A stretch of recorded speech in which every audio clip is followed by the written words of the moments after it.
raid at Hyundai plant in Georgia. This article is by John Yoon, Jenny Gross, Amy Ortiz, and Ashley On, and read by an automated voice.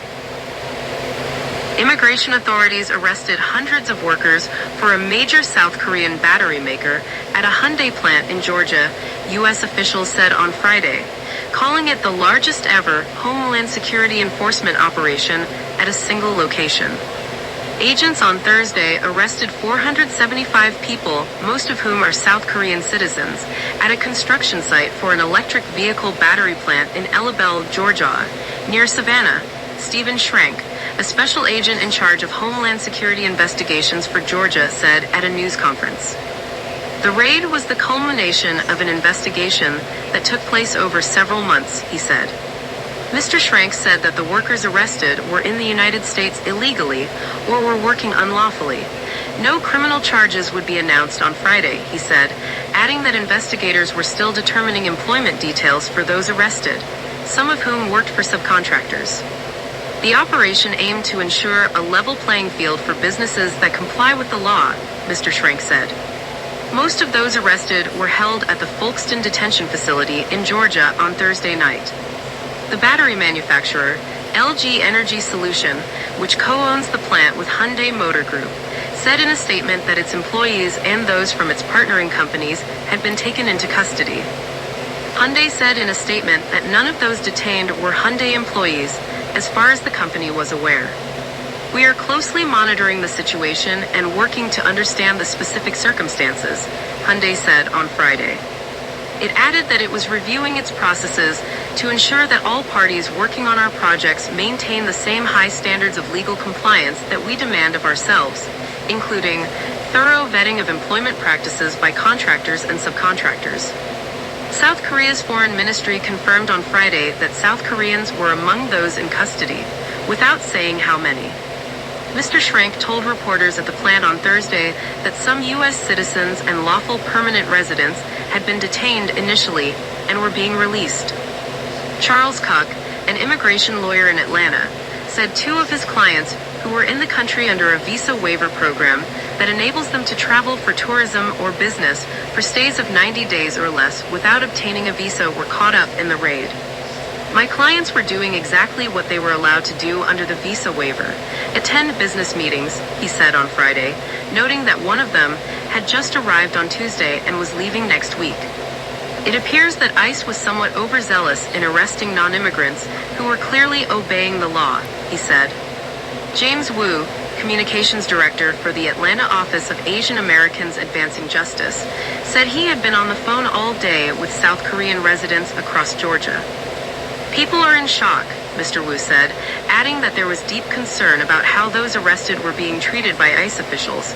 He noted that the Korean community in Savannah was small and has never become one with the plant and its workers.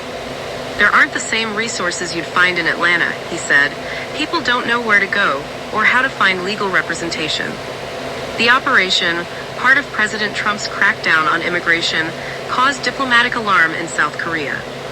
Just over a week earlier, Mr. Trump hosted President Lee Jae-myung of South Korea at the White House, where the South Korean leader pledged to invest an additional $150 billion in the United States, including in battery manufacturing. When asked on Friday whether he was concerned about his immigration agenda clashing with economic goals, Mr. Trump said that ICE was just doing its job. They came through illegally. They came into our country, so we have to do our job, he told a reporter.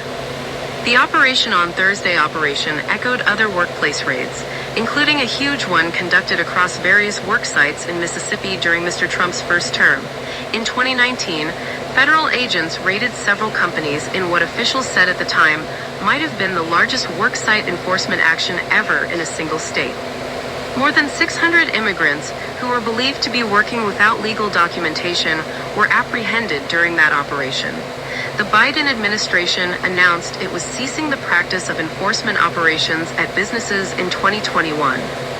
In another large workplace raid under the administration of President George W. Bush, 389 workers were arrested at a kosher meatpacking company in Postville, Iowa, in May 2008. The company filed for bankruptcy later that year. The lithium-ion battery plant, which predated Mr. Lee's pledge, was expected to start operating next year. It is the kind of large-scale, job-creating investment that the United States has sought from South Korea and other nations. South Korean companies have invested tens of billions of dollars in American manufacturing in recent years, much of it incentivized by federal subsidies and tax breaks for semiconductor plants and electric vehicle factories. The Trump administration has already backtracked on some of those commitments, possibly damaging anticipated returns for giants like SK Group, LG, and Samsung. In late July, the White House struck a deal with South Korea that would set 15% tariffs on most of the country's exports to the United States. South Korean executives told local media that they need their own technicians on site, at least temporarily, to get all of their factories up and running.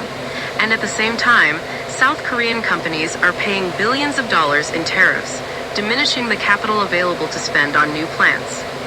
The Ellabelle site is part of one of Georgia's largest manufacturing plants. Governor Brian Kemp of Georgia, a Republican, has promoted the $7.6 billion Hyundai EV factory there as the largest economic development project in state history. The immigration operation brought construction to a halt at the battery plant, known as HLGA Battery Company. A spokeswoman, Mary Beth Kennedy, said in a statement that the plant was cooperating with the authorities. Jong-won Lee, a Korean lawyer who works in Metro Atlanta, said on Friday that South Korean conglomerates are bringing huge investments into the United States, but there aren't enough visas to sponsor trained workers to run these factories. The blame lies with the American visa system, he said. The United States invited us to invest in the U.S., but they don't give Koreans proper visas. State Representative Sam Park, a Democrat, called the raid a politically motivated attack on Georgia workers and families. These raids target the very people building our clean energy future while tearing families apart, he said. Georgia's prosperity depends on protecting workers, not criminalizing them. South Korean embassy and consular officials were sent to the site from Washington and Atlanta. Lee Jae-woo, a spokesman for South Korea's foreign ministry, said at a news conference on Friday. The economic activities of our investment companies and the rights and interests of our citizens must not be unjustly violated during U.S. law enforcement proceedings, he said. LG Energy Solutions said that it was working with the South Korean government to get its employees, as well as those in its partnering companies, released.